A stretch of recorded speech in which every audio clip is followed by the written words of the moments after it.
couple years back in 2017, I used to work as a janitor at the Movieland Wax Museum in Niagara Falls. It was notorious in that area for its creepy and off-putting looking wax statues, especially the Simpsons ones. This story takes place during one of my many graveyard shifts there. It was around 1 a.m., if I remember correctly. I remember I was cleaning off the Obama statue when I heard a thud a few rooms over. Since it was so late at night, nobody else was there besides me, so, fearing it was maybe one of the statues falling over, I ran to where I heard the noise from. I arrived at the room with all the creepy-looking Simpsons statues, but I couldn't find anything fallen over, except Bart's shorts, which some teenagers must have pulled down, but that wouldn't have made such a loud noise. I ended up just brushing it off as lightning, and walked back to where I was to clean the Forrest Gump statue.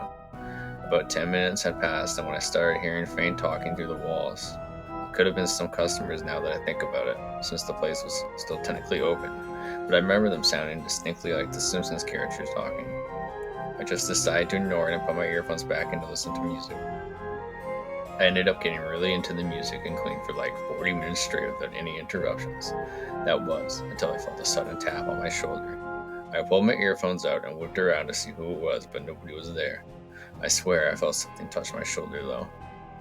Just when I was about to put my headphones back in, I heard someone whisper, "Why-yada?" in my ear. It suddenly felt as though someone wrapped their hands around me and started choking me. It felt like I couldn't breathe, and I was slowly losing consciousness until I passed out on the floor. When I came to, the place was in complete darkness. As my eyes adjusted, I suddenly realized I was lying on the couch where people could take photos of Homer and Marge Simpson. Except all the Simpson statues were missing, and it was just me in there. I looked towards the clock and saw that it was 4 a.m. and I had stayed way past closing. As the ringing in my ears slowly subdued, I began to hear faint laughing from far away. I sat there for a few minutes in fear until I realized something. The laughing sounded exactly like the laughs of the Simpsons family. As dread filled my system, I shot up off the couch and quickly bumbled my way through the darkly lit place to the exit, all while hearing the laughs slowly trail behind me at a distance. When I finally made it to the doors, I realized they were locked. I reached into my pocket for the keys, but they weren't there. I must have dropped them when I fainted. On the brink of crying at this point, I ran as fast as I could to where I was when I passed out. I finally made it there, but they weren't there. I just stood there, in defeat, when suddenly I heard the keys jingle as something in the dark hallway in front of me threw them at me.